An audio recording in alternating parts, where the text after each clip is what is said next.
High weirs ఇప్పుడు మనం చెప్పుకునే ట్యుటోరియల్స్ ఏంటంటే మైక్రోసాఫ్ట్ పవర్ పాయింట్. మనం ప్రీవియస్గా ఏం నేర్చుకుందాం, ఎంఎస్ వర్డ్. ఓకేనా, ఈ ఎంఎస్ వర్డ్ని ఏమంటారు, వర్డ్ ప్రాసెసింగ్ ప్రోగ్రామ్. ఈ ఎంఎస్ వర్డ్లో each and every program with short కట్తో సహా నేర్చుకున్నామండి. ఈ ఎంఎస్ వర్డ్లో లెటర్స్ డాక్యుమెంట్స్ ప్రిపేర్ చేసేటప్పుడు మనం ఏ కమాండ్స్ యూజ్ చేస్తాము ఏందనేది నేర్చుకున్నాం. అలానే ఎంఎస్ ఎక్సెల్ ఇదేంటండి, స్ప్రెడ్ షీట్ ప్రోగ్రామ్ అంటారు. ఈ షీట్లో కామన్గా ఈ ప్రాబ్లమ్స్ ఎలా చేయాలి, ప్రాబ్లమ్స్ చేసేటప్పుడు మనం ఫార్ములాస్ ఎలా అప్లై చేయాలి, పైవోట్ టేబుల్స్ కానీ డేటా టేబుల్స్ కానీ ఇలా జాబ్ ఓరియంటెడ్గా మనం ఎంప్లాయీ టేబుల్స్ అని స్టూడెంట్ టేబుల్స్ అని చాలా ప్రిపేర్ చేసామండి. ఇది మీరు ప్రీవియస్ వీడియోస్ విన్నట్లయితే. ఓకేనా, ఇప్పుడు మనం నేర్చుకునే ట్యుటోరియల్స్ ఏంటండి, పవర్ పాయింట్. దీన్ని ఏమంటారంటే స్లైడ్ షో ప్రెజెంటేషన్ ప్రోగ్రామ్ అంటారు. ఓకేనా, అసలు ఈ పవర్ పాయింట్ అనేది ఏ విధంగా యూజ్ అవుతుంది. ఓకేనండి, ఈ పవర్ పాయింట్ ఒక టాపిక్ గురించి నలుగురికి ఎక్స్ప్లెయిన్ చేయడానికి. ఓకేనండి, ఆ టాపిక్ని ముందు మనం పవర్ పాయింట్లో డిజైనింగ్ చేసి ప్రజెంటేషన్ ఇస్తాం. ఓకేనండి, ఏది స్లైడ్స్ రూపంలో ఎలా అయినా సరే. అసలు ఈ పవర్ పాయింట్లో మనం ఆ డిజైనింగ్ వర్క్ అంటే మన థియరీని కానీ ఏదైనా సరే ఎలా ప్రిపేర్ చేయాలి అనేది స్టెప్ బై స్టెప్ నేర్చుకుందామండి. ఓకేనా, ఇప్పుడు చూద్దాం. చూడండి, ఫస్ట్ మనం పవర్ పాయింట్లో స్టార్టింగ్ ఏం ప్రిపేర్ చేయాలి, స్లైడ్స్ అనేది తీసుకోవాలి.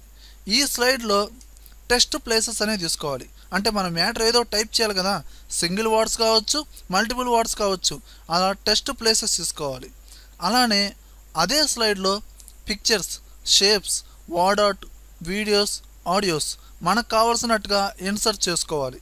ఏది మన డిజైనింగ్ తగ్గట్టుగా. ఓకేనండి, ఇలా అప్లై చేసిన స్లైడ్కి ఏది పిక్చర్స్ కానీ ఏదైనా సరే థీమ్స్ అప్లై చేయాలి. ఓకేనండి, ఇలా అప్లై చేసిన ఈ థీమ్స్కి కలర్స్ కూడా మార్చుకోవచ్చు.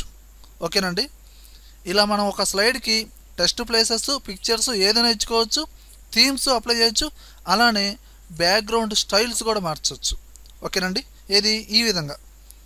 ఇలా బ్యాక్గ్రౌండ్ స్టైల్స్ అప్లై చేసిన తర్వాత నెక్స్ట్ ప్రొసీజర్ ఏంటంటే ట్రాన్సిషన్స్. చూడండి, అంటే స్లైడ్ తర్వాత స్లైడ్ వచ్చేటప్పుడు వచ్చే ఎఫెక్ట్ అనమాట. ఈ విధంగా అలా ఈ ట్రాన్సిషన్స్ కూడా మనం సెట్ చేసుకోవచ్చండి. ఓకేనండి, అలానే మనం స్లైడ్లో ఇచ్చిన టెక్స్ట్కి కానీ పిక్చర్స్కి, షేప్స్కి ఇలా యానిమేషన్స్ అప్లై చేయొచ్చు. ఓకేనండి, యానిమేషన్స్ అనేది డిఫరెంట్గా ఉంటాయి.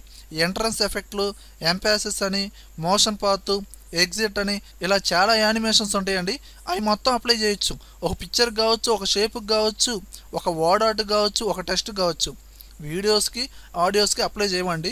ఓకేనా, ఈ యానిమేషన్స్ కూడా మనం చెప్పుకుందామండి. ఓకేనండి, ఫైనల్గా ఏం చెప్పుకుందాం, స్లైడ్ షో. అసలు మనం వర్క్ అంతా ఫినిష్ అయిన తర్వాత స్లైడ్ షో అనేది ఎలా ఇవ్వాలి, అది కూడా డిఫరెంట్గా ఇవ్వచ్చు మనకు కావాల్సినట్టుగా.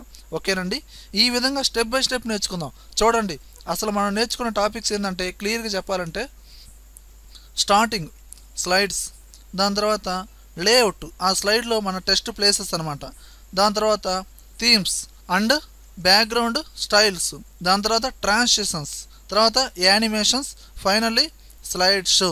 ఈ టాపిక్స్ మొత్తం స్టెప్ బై స్టెప్ కరెక్ట్గా చెప్పాలంటే వీడియో బై వీడియో మనం క్లియర్గా నేర్చుకుందామండి. Okay weirs.